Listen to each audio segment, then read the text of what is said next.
Hi all. இன்றைக்கி பார்த்தீங்கன்னா மார்னிங்க்கு குருமா பண்ணியிருக்கேன். இது வந்து இட்லி, தோசை, சப்பாத்தி, இடியாப்பம் எல்லாத்துக்குமே ஒரு பெஸ்ட்டு காம்பினேஷன். எப்படி பண்ணுறதுன்னு பார்க்கலாம் வாங்க.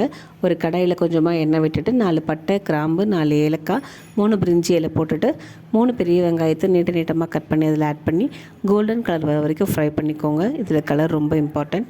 அந்த கோல்டன் கலர் பார்த்திங்கன்னா உங்களுக்கு டேஸ்ட்டும் சரி, குருமாவில் கலரும் சரி ரொம்ப நல்லா கொடுக்கும். இது கூடவே 2 டீஸ்பூன் இஞ்சி பூண்டு பேஸ்ட் போட்டு அதையும் ஒரு செகண்ட் வதக்கிட்டு கூடவே 2 பச்சை மிளகா, ஒரு கைப்பிடி புதினா, ஒரு கைப்பிடி கொத்தமல்லி, 2 கொத்து கருவேப்பிலை ஆட் பண்ணிவிட்டு ஜஸ்ட் ஒரு ஃப்ரை மட்டும் கொடுத்துக்கோங்க. ஃப்ரை பண்ணதுக்கப்புறமா 3 தக்காளி பழத்தை கட் பண்ணி இதில் இப்போ நம்ம ஆட் பண்ணிக்க போகிறோம்.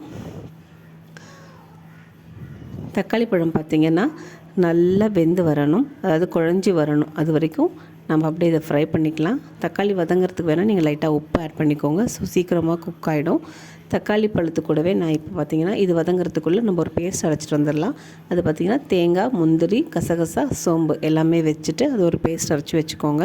இப்போ இதில் நான் மசாலா பொடி எல்லாமே ஆட் பண்ணிட்டேன். 1/4 ஸ்பூன் மஞ்சள் தூள், 2 ஸ்பூன் மல்லித்தூள், 1 spoon chicken masala, 1 spoon garam masala, உங்கள் காரத்துக்கு தகுந்த மாதிரி மிளகாத்தூள் எல்லாம் ஆட் பண்ணி எண்ணெயிலே வதக்கிட்டு ஒரு டம்ளர் தண்ணி விட்டு இந்த மசாலோட பச்சை வாசனை போகிற அளவுக்கு நல்லா கொதிக்க வச்சுக்கோங்க. இப்போ நம்ம அரைச்சி இந்த பேஸ்ட்டு இதில் ஆட் பண்ணிடலாம். ஆட் பண்ணிவிட்டு நல்லா ஒரு 2லேருந்து 3 டம்ளர் தண்ணி ஆட் பண்ணிக்கோங்க. அதுக்குள்ளே நான் வந்து கொதி வரத்துக்குள்ளே நான் இட்லி ஊற்றிடலான்றதுக்காக மாவு ப்ரிப்பேர் பண்ணிகிட்ருக்கேன். இப்போ நல்லா நம்ம ஊற்றுனது பார்த்திங்கன்னா இந்த அளவுக்கு கொதித்து அந்த தேங்காயோட பபிள்ஸ் எல்லாம் அடங்கி வர டைமில் நீங்கள் கொத்தமல்லி தழை தூவிக்கோங்க. இதிலேருந்து ஒரு 5 மினிட்ஸ் சிம்மில் வச்சிங்க அப்படின்னா எண்ணெய் தெளிஞ்சு வரும். மேலே நம்ம போட்ட அந்த மசால் பொடியோட எண்ணெய் வந்து லேயர் ஃபார்ம் ஆகி நிற்கும். அந்த கன்சிஸ்டன்சி இந்த மாதிரி வந்ததுக்கப்புறமா நீங்கள் ஸ்டவ் ஆஃப் பண்ணிக்கோங்க. இது ட்ரை பண்ணி பாருங்கள், ரொம்பவே சூப்பராக இருக்கும். ஸோ இப்போ இட்லி ரெடி ஆகிடுச்சு, நாங்கள் சாப்பிட போகிறோம்.